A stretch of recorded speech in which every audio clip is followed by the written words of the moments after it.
এই গ্রামাঞ্চলের প্রাকৃতিক যেটা সৌন্দর্য আছে সেটা কিন্তু শুধু গ্রামের মানুষরাই উপভোগ করতে পারতাছে। তো নমস্কার সবাইকে, আমি পার্বতী, আসামের ছোট্ট একটা গ্রামের অতি মধ্যবিত্ত পরিবারের সাধারণ একজন গৃহবধূ। আর আমার এই ইউটিউব চ্যানেলে আমার সাধারণ জীবনযাপনের কিছুগুলা দৈনন্দিন কাজকর্ম শেয়ার করব। সো হ্যালো এভরিওয়ান, কেমন আছো সবাই? আশা করি সবাই ভালো আছো। আর আমার এই ব্লগ ভিডিওতে তোমাদের সবাইকে অনেক অনেক স্বাগত। আমার অনেকদিন ধরে একটা স্বপ্ন ছিল যাতে নিজে কিছু একটা করা। আর যখন দেখলাম যে এই ছোট বাচ্চাকে নিয়ে কিছুই করা যাবে না, তখন ভাবলাম যে এই ইউটিউব প্ল্যাটফর্ম থেকে করা যায়। আর যত শিক্ষিত হও না কেন, বিয়ের পর এই সাংসারিক বন্ধনের মাঝে গিয়ে নিজেকে কিন্তু আবদ্ধ মনে হবে। যেমন আর কি বাচ্চা কাচ্চা সাংসারিক কাজকর্ম থেকে নিজেকে মুক্ত করতে কখনোই পারবে না।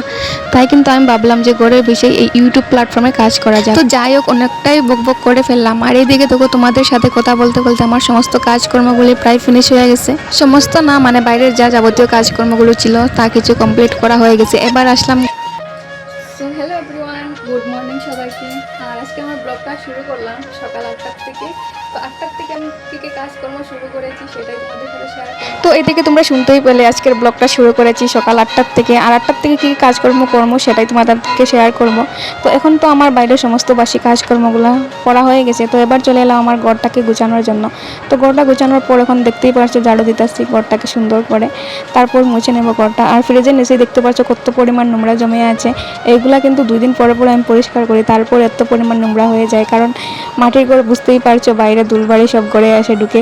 আর এদিকে দেখতেই পাচ্ছ আমি রান্নাঘরটা এখন মুছে নিচ্ছি সুন্দর করে। কারণ ঝাড়ু দেওয়ার পর ঘর দুয়ারগুলি না মুছলে কেমনটা লাগে, ভালো লাগে না। তাই কিন্তু ঝাড়ু দেওয়ার পর আমি ঘর দুয়ারগুলি ভালো করে মুছে নিচ্ছি। আর এদিকে দেখো তোমাদের সাথে গল্প করতে করতে আমার ঘর দুয়ারগুলি মোছা কমপ্লিট হয়ে গেছে। আগে কিন্তু আমি বারান্দাটা মুছে নিয়েছিলাম, তো এবার শুধু ঘরটা মুছে নিচ্ছি। আর এবার আমি এদিকে দেখতেই পারছো কালকে রাতের যে বাসি বাসনগুলো ছিল তো এগুলো আমি ধুয়ে নিচ্ছি। আর কয়েকটা মাত্র বাসন কালকে রাত্রে ধুয়ে নিয়েছিলাম, তো কয়েকটা রয়েছিল, এইগুলো এখন ধুয়ে নিচ্ছি। ধোয়ার পর সুন্দর করে এখানে আমি রেখে দিচ্ছি। আর হ্যাঁ, আমার এই ভিডিওটা কে কে সম্পূর্ণ দেখতেছো কমেন্টে একটু জানাইবা, তাহলে আমি জানতে পারবো যে কে কে আমার ভিডিওগুলা, মানে ভিডিওটা ফার্স্ট ভিডিওটা কে কে দেখছো। তাহলে তোমাদের চ্যানেলে আমি যেতে পারবো, যে তোমাদের ভিডিওগুলো দেখে তাতে লাইক কমেন্ট শেয়ার করতে পারবো। তো স্নান করার পর আমরা চলে গেলাম হুজাইতে যাওয়ার কারণ হচ্ছে ডাক্তার দেখানোর জন্য। আর সেটা কিন্তু তোমাদের সাথেও শেয়ার করা হলো না। ডাক্তারের কাছে গিয়ে ভিডিও শ্যুট করতে একদম ভুলে গিয়েছি, যেহেতু আমরা খালি পেটে গিয়েছিলাম, কারণ আল্ট্রাসাউন্ড করা হবে তাই ডাক্তারের কাছে গিয়েছিলাম। তো আমার পথে কিন্তু অনেকটাই খিদা লেগেছিল, তো ভাবলাম কিছু একটা খাওয়া যাক। আর খাওয়া বলে তো কি আর খাওয়া যাবে, তাই কিন্তু রেস্টুরেন্টে ঢুকে গেলাম। তো এখানে দেখতেই পারছো আমরা একটু এইখানে কী নিলাম। তো সেইখানে যাওয়ার পর ওরা মেনুটা দিল।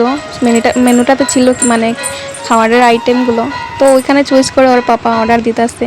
আর এখানে দেখতেই পারছো কী কী অর্ডার দেওয়া হয়েছে। আর আমি যেহেতু এই ইউটিউব প্ল্যাটফর্মে নতুন, জানি না ভিডিওটা কেমন হয়েছে। এডিটিং করা কিন্তু পারফেক্টলি আমি এখনও শিখি নাই, তবুও কিন্তু আমি চেষ্টা করেছি। কেমন হয়েছে তোমরা একটু কমেন্টে জানাইও।